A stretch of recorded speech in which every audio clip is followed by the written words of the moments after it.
on equal par because they're both ruthless. The characters, not the actors. The actors are lovely. The characters are really ruthless, and you always have to keep one eye open all the time and watch your backs of them because there's some trickery or magic that both of them can use that you just never know. Right when you thought that everything is okay, something else could come by with them. Thank you very much. Thank you. Hi. Hey, my name is Peyton. First of all, I loved you in Gallivant. My favorite was I Don't Like You. That killed me every time. And then I know there was A Whole New World, which was Storybrooke. But my question is, what was it like being an iconic Disney princess, especially in this time? That's such a lovely question. Thank you. It's been an honor, it is an honor to have played Isabella, who is a new sort of Disney princess in her own right, and then going from that princess to an iconic princess who we've all grown up with. I find like with all the fairy tale characters that we grow up with, we have our own vision or our own ideas and thoughts of what we think our favorite Disney character should be. And I didn't take that lightly because it was trying to find a balance of showing Jasmine in a new light, for example. To see Jasmine, and this is what's so wonderful about Once Upon a Time, is seeing these iconic characters in very real life situations, and to see how they deal with their challenges. And there's so many challenges that they go through that so much of us can relate to. Matters of the heart, family, friends. And I took examples from growing up, in England, looking at Diana, who was such a beloved princess. She was the people's princess, and I love that about her and all the philanthropic work she did. And I thought, well, how can I take a bit of that and put that into characters like Jasmine and Isabella? I love Isabella because she babbles so much for her own good. Oh God, I hope I don't do that, but okay, maybe I do. I just did it. Oh God, they wrote about me, didn't they? They put Isabel as Karen Babel. But I love that she's not perfect. I love that she wears her heart on her sleeve. And I love that what you see is what you get. They're both genuine. And that's the kind of princess that I would want to look up to. One that's not perfect, but that's okay. One that wants to be the better version of herself, be the best that she can be. One that is inspiring. And so if I did any of that with either of these princesses, then I should be so honored. Thank you. Oh, you know what? You must really like me because I thought my rapping was something else. Really? I never knew well, no, I can't say. I was gonna say I never knew I could rap, but I can't. My husband, let's just put it this way, my husband's a music producer. I mean, he's worked with like Ricky Martin and will.i.am and all of them. So you can imagine how much laughter there was when I told him, I need you to teach me how to rap. And he was like, it was fun, but he helped me do that. Hi. Hi, so my name is Andrea and I have a question for you. How did you feel when you walked into the cave and you saw like a bunch of dead bones laying on all the little cracks? Oh, wow. Well, I was scared. I'm such a wuss. I can't watch horror movies at all. I can't. I get so stressed out. I think I'm the only person that watches, I don't even know, oh God, the vampire movies, whatever. I have to watch it during the day with all the curtains drawn open so all the sunshine's coming through, and have a pillow in front of me so I can just like barely peek out, because I get so scared easily. So it doesn't take much when you're on these sets. They create this incredible world where, you know, seeing skeleton bones and everything, I got the creeps. But when you have Colin in the room, or Lana, then you know they got your back, you're fine. You're fine. And if it wasn't for the gang being there, I know which scene you're talking about, if it wasn't for the gang being there with me, I would have been really spooked. But don't tell anyone. Don't tell my nephew. My credibility will go down. Thank you, love. Thank you. Hi. Hi, I'm Maria, and I just wanted to ask, what is something that you learned playing an iconic princess in Once Upon a Time? I learned, I think, the most to love yourself and love who you are and love all your imperfections as well that comes with it, because that makes up who you are. And imperfection is beauty. Really, it is. And I think, you know, playing, like I said earlier in the other question too, was that to play, I think today, in the world that we live in, I think these characters should be more accessible and should be more relatable.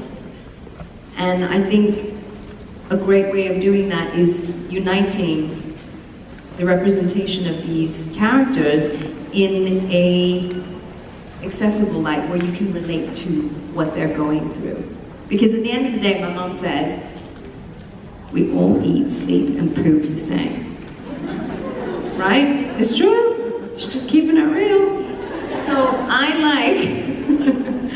love the fact that, that, you know, Jasmine, Isabella, they breathe the same air that you and I do.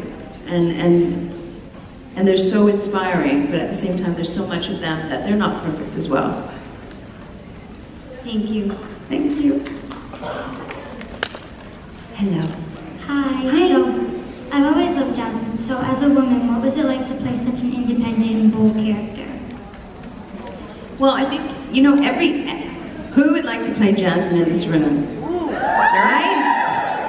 And what, no guys? We're the guys. Yeah, exactly, right? And I felt so lucky. You know, what's your favorite Disney princess besides Jasmine? Was it Jasmine or anyone else? Jasmine and Belle. Belle's wonderful too. I mean, it's such an honor to be able to play these characters who we've all grown up with and love and adore. Because really, no matter how young or old we are, we're still a kid at heart. And that's one thing about Disney and their characters, is that it always brings out that that innocent, that inner childlike quality in all of us, which we should never, ever lose. And for that, I'm so grateful, because it's been such an incredible journey. We were joking, I was with my agents and my managers the other day, they're like, they were asking me, what roles would you like to play moving forward? And I said, you know what, if it's my lot in life where I only play characters in period dramas or comedies, then so be it. I should be so lucky. But at the same time, if there's a moment in between where I don't have to hold a sword or wear a corset, and I can actually breathe and maybe have a full English breakfast once in a while, that would be nice too. But saying all that, I'm so grateful to have played Jasmine and Isabella. Thank you. Thank you. Hi, my name is Brandy, and I just want to say I love you as Jasmine in the show. How would you feel if you got asked to play Jasmine in live action Aladdin? Oh my gosh, well that would be amazing. They are doing a live action movie, which is fantastic. And I know they're going to be a fantastic and amazing cast. I think they're going back to when Jasmine was super, super young.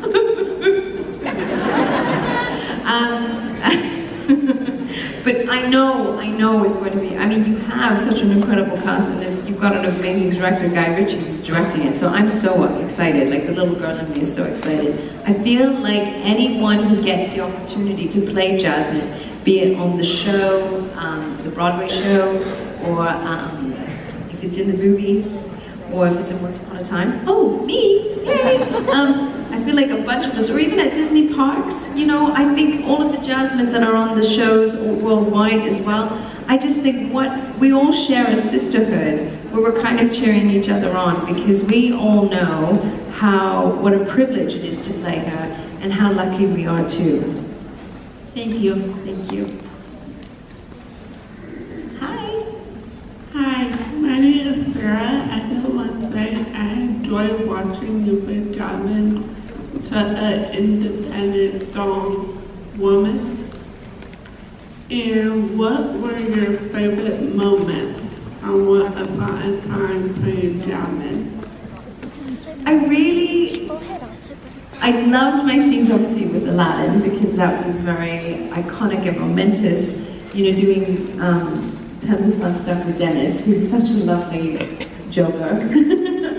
But it was also really wonderful to fly on a magic carpet, not with Aladdin, but with her BFF, Ariel. That was so much fun. It ticked off everything on my childhood bucket list. It was like fly on a magic carpet, check. Fly on a magic carpet with Ariel, check, check. I was like, this is a dream come true.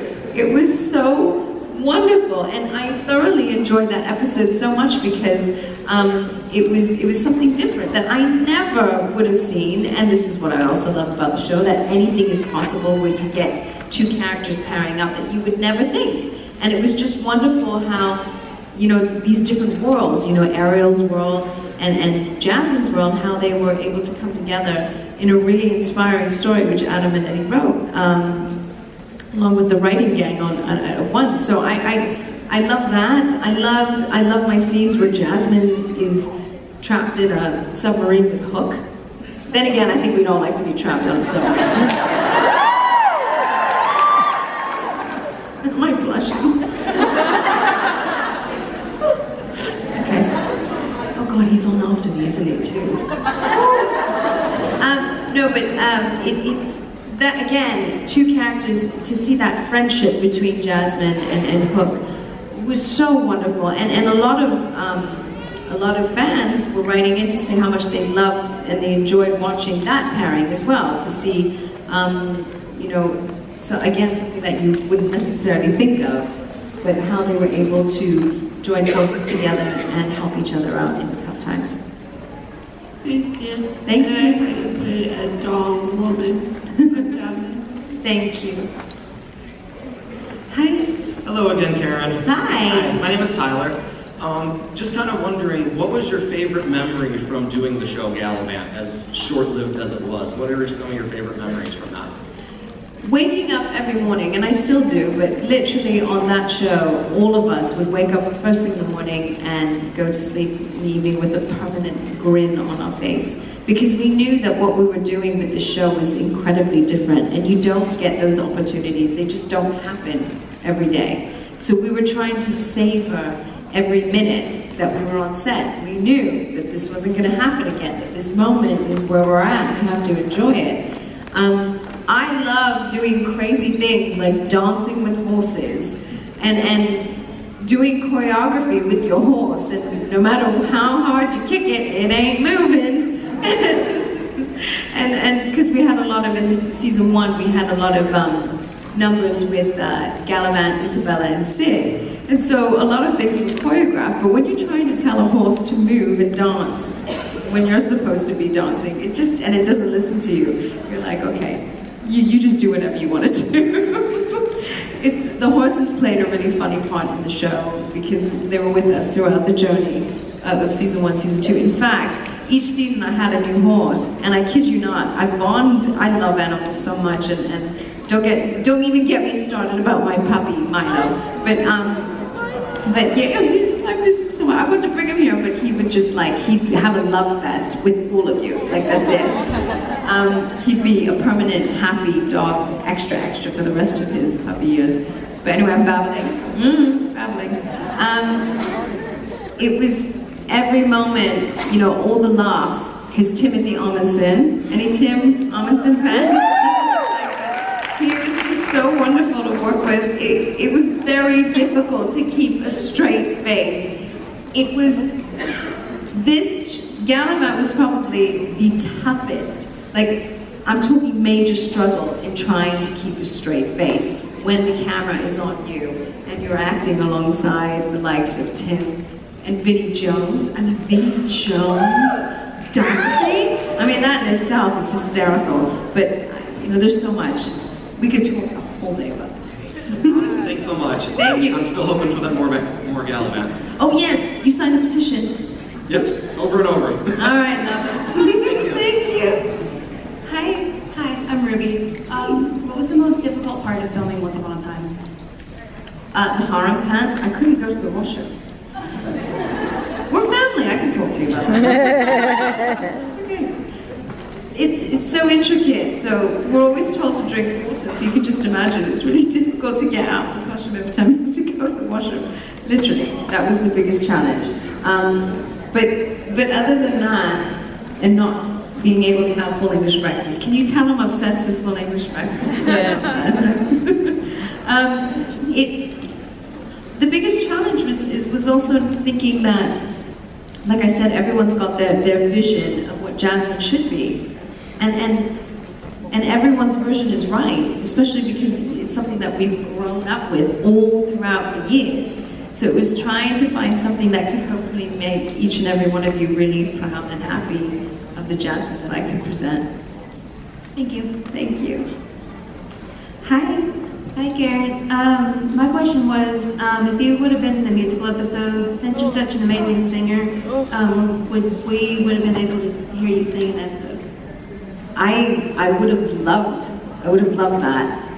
Especially, I mean, wasn't that musical episode amazing? Everyone was singing. It just blows my mind how multi-talented this whole cast is. It's so great. They're so talented, and they're such lovely human beings on top of that. So to see them, you know, in all their glory, just singing. Oh, Bex is singing tonight. I hope you guys are fine. All of them sing so beautifully. I would have loved to. I wonder though, like if I'm putting it out there for the future, because anything's possible. You never know, right? I would love to see a cheeky duet between Jasmine and Hook. Besides Jasmine and Aladdin, but like, you know, a Jasmine and Hook rap thing coming off the gamut would be Colin rapping. It's so funny. Oh God, I hope he's backstage. But that'd be hilarious. Or like to sing with Bex or Lana. I mean, Lana was so fierce. She was so great. So, see, don't get me started. I'm too excited now, even at the idea of it. Thank you. Thanks. Hi. Hi, my name is Ruba, and I will say, I admire your character because, like,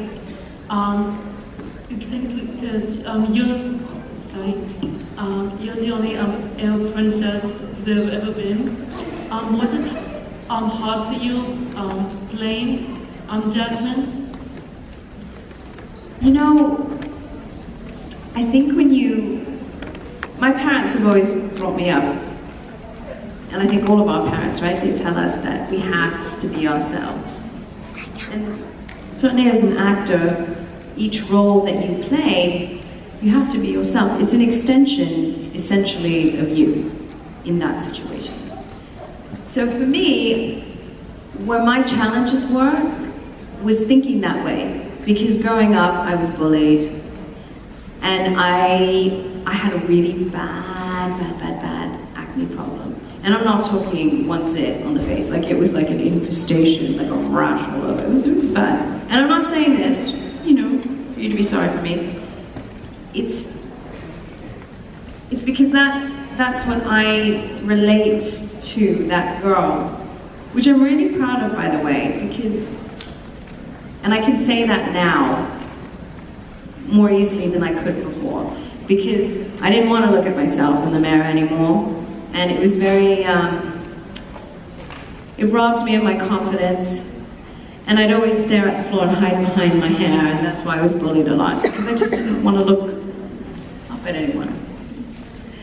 And, you know, I had really good teachers, I had great teachers, I had, you know, amazing parents. Although my mom was hilarious, she did take my hand and say, "Don't worry, honey, it's just an ugly stage you're going through." And I say that so, because it's so funny now that I look back, it's hilarious. I'm so glad she said that. she said it's something, of course now, looking back at it, I can laugh at that because I know more now. I'm older now, I know. And without being cliche or anything, I'm so glad I went through all of that in hindsight because I hope it made me more compassionate towards other people. I hope it made me more grounded, to be grateful for everything, even having a day of clear skin. And I hope that my experience can help other people who have gone through similar things that I've gone through. That you should look in the mirror and you should smile at yourself and say, my favorite, I like you. and accept yourself, and like my dad says, love yourself for who you are, what you are. So I had to take that mindset into Jasmine and tell myself that, yes, Karen, you can play a princess. Any girl or guy here, you can be anything that you want in life. And it's often us, our own selves, that gets in our own way of things. So sometimes you just gotta blindfold your subconscious, give yourself a pat on the back, and give yourself a chance, and say, you know what? I can, and I'm gonna try, and I'm gonna try my best, and that's all you can do. Thank you.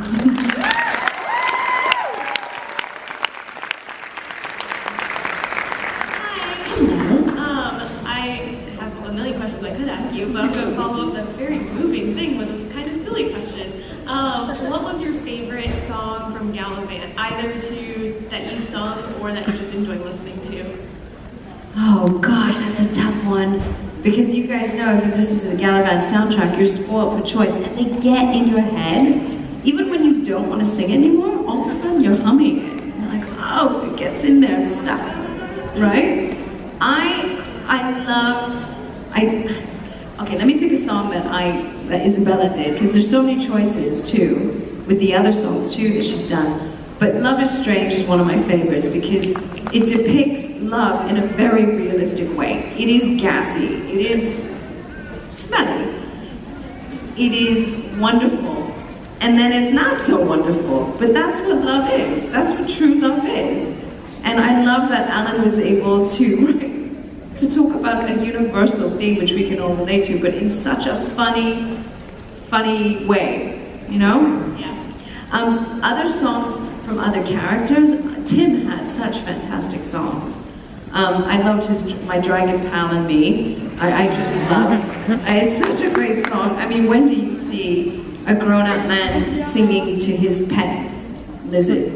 Dragon, fine. But there's so many songs that I just, you giggle and you laugh. If you haven't seen Gallivant, selfish plug here, watch it. Okay, watch it with the family. Go on Netflix. Watch it. Bug me on social media, please, and tell me what you thought of it. Because it's a show like Once Upon a Time in Timeless where it unifies the whole family. And that's a great thing. You can sit with the whole family and watch it and have a laugh. Thank you so much. Thank you, love. Hi, my name is Samantha. Hi. My question is, what is your favorite line that Isabella said on Gallivant? My favorite line Isabella said on Gallivant. in Gallivant? I'm now going deaf. I know it. It's all that water that got in my ear yesterday. Your favorite line Isabella said on Gallivant. Oh, Isabella said on Gallivant. I got it. Small but cute, and ethnically hard to pin down.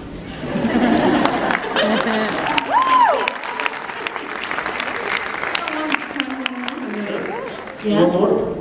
Hello, what is the craziest fan experience you've ever had? Craziest fan experience? I don't know. All the fans are lovely.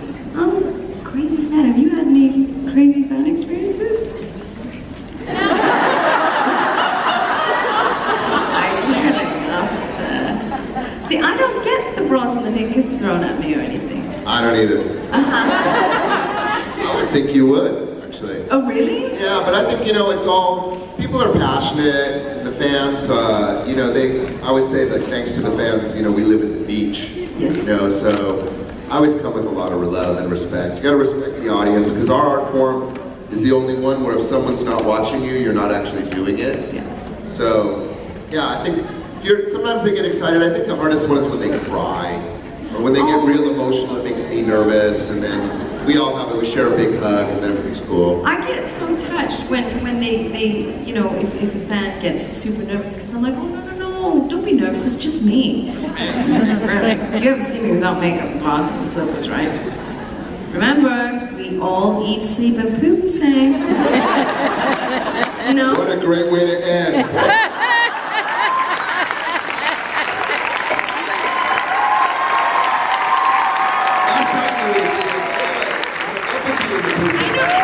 my panel, we were talking about blisters. Last time in Chicago, it was about bowel movements, and now I'm talking about the same thing. Well, that just proves you keep it real. No need to get nervous coming up to Karen's table, that's for sure. It is anything goes. We're all family now. We are all family. Family. That's it. Yeah. All right, well, now that we know way too much about Karen, it's time to kick her off the stage.